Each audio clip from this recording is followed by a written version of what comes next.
The illegal elbow. Elbow techniques. This is the elbow. An elbow from here. I'll throw the elbow. Yeah, the illegal elbows.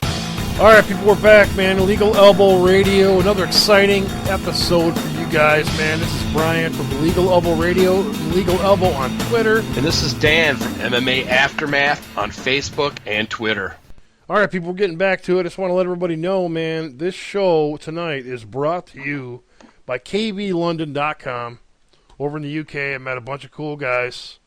KB, like I said, just like the letters, KBLondon.com, man.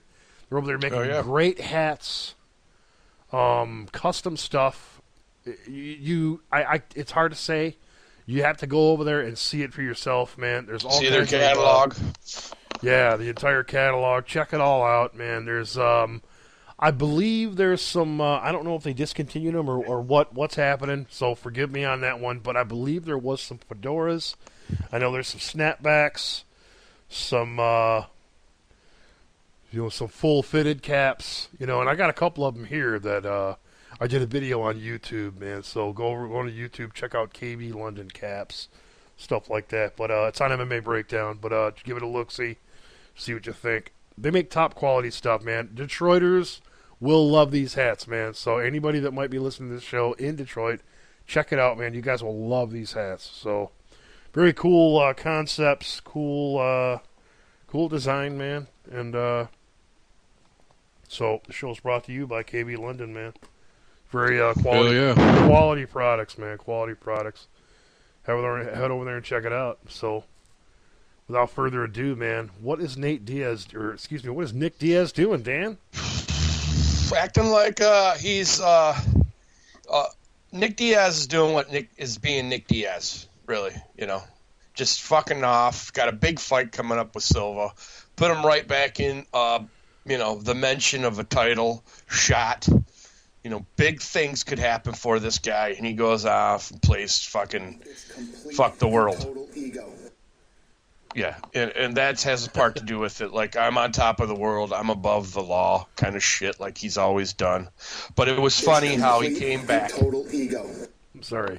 And he came back with his middle fingers in his pocket and his head down, coming groveling back to the UFC to get this fight, if you remember. All nice, smiles, waving, shaking hands, kissing ass, hugging nuts, all that shit.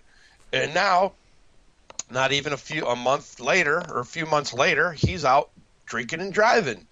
Oh, I'm Nick Diaz, driving down the road all drunk. Nick Diaz, I'll never get caught, never thrown in jail. Yeah, well, guess what? Mugshot, DUI arrest. What's going to happen to him? It's just going to be... Congratulations, exactly. Nick. Yeah. What the fuck, dickhead? This? Okay, what if he gets what if he goes to jail before, or what if he goes to court before the fight and gets found guilty?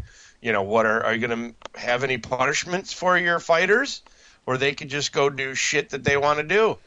If it's going to be anything like, no, I think I know where you're going with this. If it's like any other sport, like possibly football, it might be a slap on the hand. Who knows? Yeah, but this might not be as because I was going to say that. No, but still, It's putting restrictions on your fighters and making them pay the price for their actions. Really, can you come up with a fine system? Can you fine these motherfuckers? What if it's a domestic abuse? What if it's this? You're driving around drunk, putting other people in danger. Drunk driving is a serious offense nowadays. Yeah, something not to be taken lightly. He's had marijuana charges. He's had other fucking charges on him. It's complete total ego. Yeah, he just keeps doing shit like this. Yeah. And like I said, coming up to probably the biggest fight in his fucking life, or one of the biggest besides the GSP fight, putting yourself back in the limelight, back in contention to possibly get a belt around your waist, and you're out acting like a fucking total idiot. Well, I think that in terms of him getting a belt or anything like that, I don't even think he shouldn't be interested in that, because he's not going to get a belt. You know what I mean? I think he's already proved that he's not going to be GSP. I don't think he's going to beat a Robbie Lawler. Not up today. I don't think he's, that could be debatable. Some people would debate that depending on how, you know what I mean, because Robbie Lawler's a top striker, you know what I mean? His stand-up striking is a lot better than it used to be. So, I mean, and I'm pretty sure Robbie Lawler's lost to Nick Diaz before in Strikeforce. But that's a totally different Robbie Lawler, man. I mean, he's lost to Nick Diaz has lost to a Carlos Condit. He's lost to GSP. I don't believe he's ever fought a Johnny Hendricks. And, I mean, who's to say, he might beat the crap out of Johnny Hendricks and then Johnny Hendricks still wins. You know what I mean? Because we've already seen that. I mean, so that's a whole other story. But I mean, I'm just throwing in a pun there. But I don't see Nick Diaz.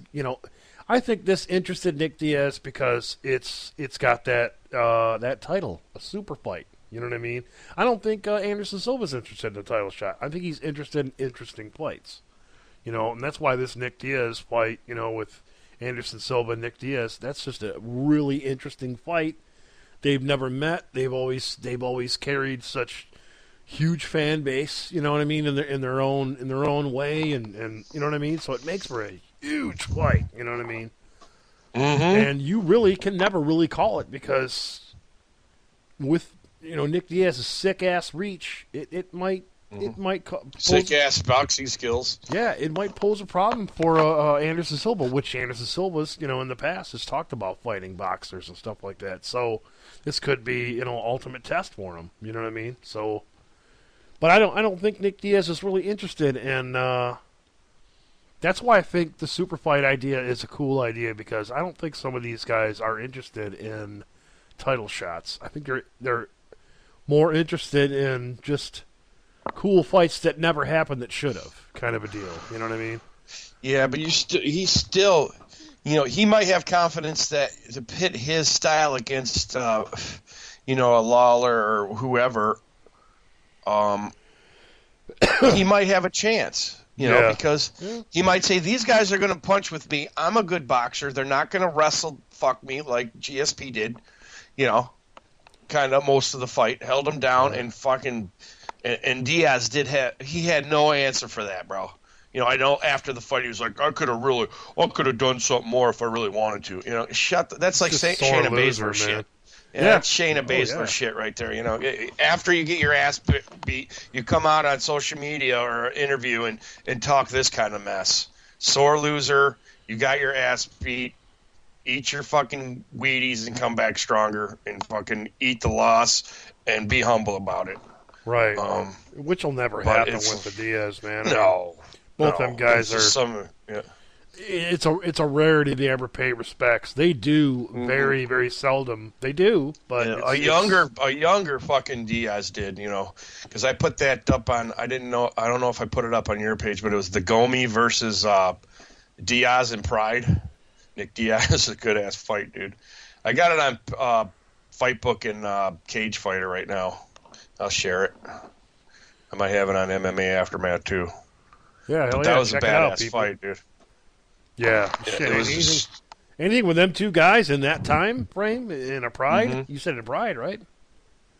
Yeah. Fuck, man. Gomi and Nick Diaz were huge in Pride, man. Gigantic. Fuck that yeah, must have been a fucking epic fight. Yeah, it was a knockdown, dragging out fight, dude. And I'd be surprised if I didn't see it. I probably just don't remember it. Because there's just too many damn fights out there to remember them all. But yeah, some classics though. Most of the Pride fighting fights are always fucking exciting for some reason. It's just that's why we miss it so much. Yeah, There'll never be another one. Steadfast. Got beer.